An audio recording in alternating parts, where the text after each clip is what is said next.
আসসালামু আলাইকুম এভরিওয়ান, সাদিকাস কিচেনে সবাইকে স্বাগতম।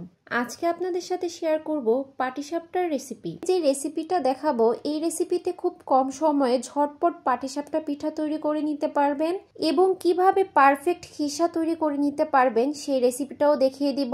তো চলুন দেখে নেওয়া যাক কিভাবে এই মজাদার পাটিসাপটা পিঠাটা তৈরি করে নেওয়া যায়। এর জন্য প্রথমে একটা বোলে নিয়ে নিচ্ছি 3 কাপ পরিমাণ চালের গুঁড়ি, দিয়ে দিচ্ছি হাফ চা চামচ লবণ। এখন শুকনো উপকরণগুলো আমি খুব ভালোভাবে একটু মিশিয়ে নিব। এখানে চাইলে আপনারা 1 টেবিল চামচ পরিমাণ গুঁড়া দুধও ব্যবহার করতে পারেন। গুঁড়া দুধটা টোটালি অপশনাল। এখন এখানে আমি দিয়ে দিচ্ছি 1 কাপ পরিমাণ গুড়। আমি এখানে খেজুরের গুড়টা নিয়ে নিয়েছি, আপনারা চাইলে অন্য গুঁড়ো ব্যবহার করতে পারেন, আবার চাইলে চিনি দিয়েও বানাতে পারেন। এখন মিশ্রণটিকে আমি খুব ভালোভাবে মিশিয়ে নিব।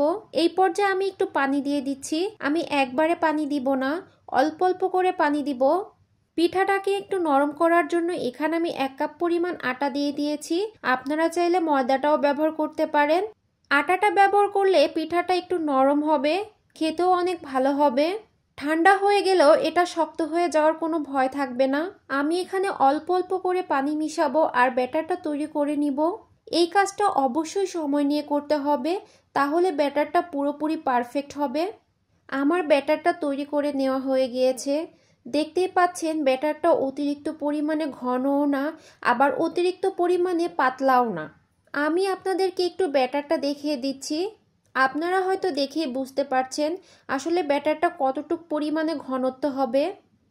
এখন ব্যাটারটিকে আমি সাইডে রেখে দিব। এখন তৈরি করে দেখাবো খুবই ঝটপট কিভাবে মজাদার খিসা তৈরি করে নিতে পারবেন সেটাই। তো এর জন্য দিয়ে দিচ্ছি 1 কাপ পরিমাণ আগে থেকে জাল করে রাখা লিকুইড দুধ। এখন এখানে আমি দিয়ে দিব হাফ কাপ পরিমাণ গুঁড়া দুধ। আর এই আধা কাপ গুঁড়ো দুধ দেওয়ার ফলে দুধটা ইনস্ট্যান্ট ঘনত্ব হয়ে যাবে, তাহলে আর আপনাদের অনেক সময় নিয়ে দুধটা জাল করার ঝামেলা থাকবে না। এখন আমি দুধটাকে কিছুটা সময় জাল করে বলক তুলে নিব। আর ইনস্ট্যান্ট খিসা তৈরি করার জন্য এখানে আমি একটা মিশ্রণ তৈরি করে নিব। এখানে মিশ্রণ তৈরি করার জন্য আমি এখানে নিয়ে নিয়েছি 1/4 কাপ পরিমাণ চালের গুঁড়া। আমি চালের গুঁড়াটা একটু টেলে নিয়েছিলাম আগে থেকে। চালের গুঁড়াটা টেলে নিলে খিরসাটা খেতে অনেক বেশি মজা হয়।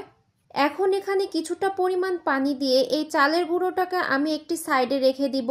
দুধটাকে খুব ভালো করে জাল করে নেওয়া হয়ে গেলে আগে থেকে যেই চালের গুঁড়োটা আমি পানি দিয়ে মিশ্রণ করে রেখেছিলাম এটাকে আমি আস্তে আস্তে ঢেলে দিব। অবশ্যই খেয়াল রাখতে হবে যখন এই মিশ্রণটি ঢালবেন একটা হাতা দিয়ে নাড়তে থাকতে হবে এবং মিশ্রণটিকে ঢালতে হবে, না হলে দলা পেকে যেতে পারে। চুলাটাকে মিডিয়াম টু লোতে রেখে খিসাটা তৈরি করতে হবে এবং খিসাটাকে অনবরত নাড়তে থাকতে হবে। কিছু সময় পর খিসাটা অনেকটাই ঘনত্ব হয়ে যাবে। কোনোভাবেই এটার নাড়াচাড়া বন্ধ করা যাবে না, নাড়াচাড়া বন্ধ করে দিলে নিচে লেগে যেতে পারে। এবার এখানে আমি দিয়ে দিচ্ছি 1/4 কাপ পরিমাণ চিনি। খিসাটা হালকা মিষ্টি খেতেই ভালো লাগে, আপনারা চাইলে একটু বাড়িয়েও নিতে পারেন। আর সাথে দিয়ে দিচ্ছি হাফ চা চামচ পরিমাণ লবণ। এই খিসাটা তৈরি করতে আপনাদের খুব বেশি সময় লাগবে না। দেখতেই পাচ্ছেন আমার পুরটা অনেকটাই ঘন হয়ে এসেছে। এই পর্যায়ে আমি দিয়ে দিচ্ছি 1 চা চামচ পরিমাণ ঘি। এতে করে পুরটাতে ঘিয়ের একটা সুন্দর স্মেল পাওয়া যায় আর খেতেও ভালো লাগে। তবে হাতের কাছে না থাকলে এটা স্কিপ করতে পারেন। আমার পুরটা একদমই রেডি হয়ে গিয়েছে। এই পর্যায়ে আমি পুরটাকে নামিয়ে নিব। পুরটা ঠান্ডা হয়ে গেলে আর একটু সেট হয়ে যাবে। এবার চলে যাচ্ছি পিঠা তৈরি করতে। পিঠাটা তৈরি করার জন্য চুলায় আমি একটি ফ্রাই প্যান বসিয়ে দিয়েছি। চেষ্টা করবেন পিঠাটা তৈরি করার জন্য নন স্টিকের প্যান ব্যবহার করতে, এতে করে পিঠাটা লেগে যাবে না, খুব সহজে পিঠাটা উঠে আসবে। এবার আমি ফ্রাই প্যানটাকে হালকা গরম করে নিব এবং ফ্রাই প্যানে আমি এখানে একটু ঘি দিয়ে ব্রাশ করে নিব। আমার ফ্রাই প্যানটা গরম হয়ে গিয়েছে। এখন এখানে আমি ব্যাটার পরিমাণ মতো দিয়ে দিব। আপনারা যদি একটা পারফেক্ট স্মুথ পিঠা চান তাহলে চুলার আঁচটা কমিয়ে রাখতে হবে এবং ফ্রাই প্যান বা আপনারা যেই পাত্রে তৈরি করবেন সেই পাত্রটা কোনোভাবেই অতিরিক্ত গরম করে ফেলা যাবে না।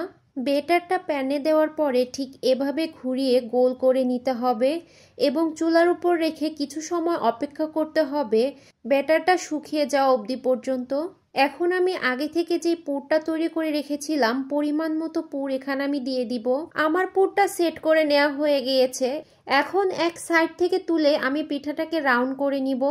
এভাবে আস্তে আস্তে করে পিঠাটাকে পুরোপুরি রাউন্ড করে নিব এবং কিছু সময় ফ্রাই প্যানে রেখে দিব। আমার একটা পিঠা তৈরি হয়ে গিয়েছে। পিঠাটা তুলে নেওয়ার পরে আবার একটা পিঠা দেওয়ার আগে আমি এভাবে আবারও কিছুটা পরিমাণ ঘি দিয়ে ফ্রাই প্যানটাকে মুছে নিচ্ছি এবং একইভাবে প্রয়োজন অনুযায়ী ব্যাটার দিয়ে আরেকটা পিঠা তৈরি করে নিব। আবারও আমি পিঠার মধ্যে পুরটা দিয়ে দিচ্ছি। পুরটা অবশ্যই আপনারা আপনাদের পছন্দ মতো দিবেন। চেষ্টা করবেন একটু বেশি পরিমাণে পুরটা দিতে, তাহলে পিঠাটা খেতে ভালো লাগবে। এভাবেই আমি প্রত্যেকটা পিঠা তৈরি করে নিব। প্রত্যেকটা পিঠা তৈরি করার আগে অবশ্যই খেয়াল করবেন প্যানটা যেন অতিরিক্ত পরিমাণে গরম না থাকে। আর এর মধ্যেই সম্পূর্ণ পিঠাগুলো আমার তৈরি করে নেওয়া হয়ে গিয়েছে। পাটিসাপটা পিঠাটা খুবই অল্প সময় এবং খুব সহজভাবে ঘরে থাকা উপকরণ দিয়েই তৈরি করে নিতে পারবেন।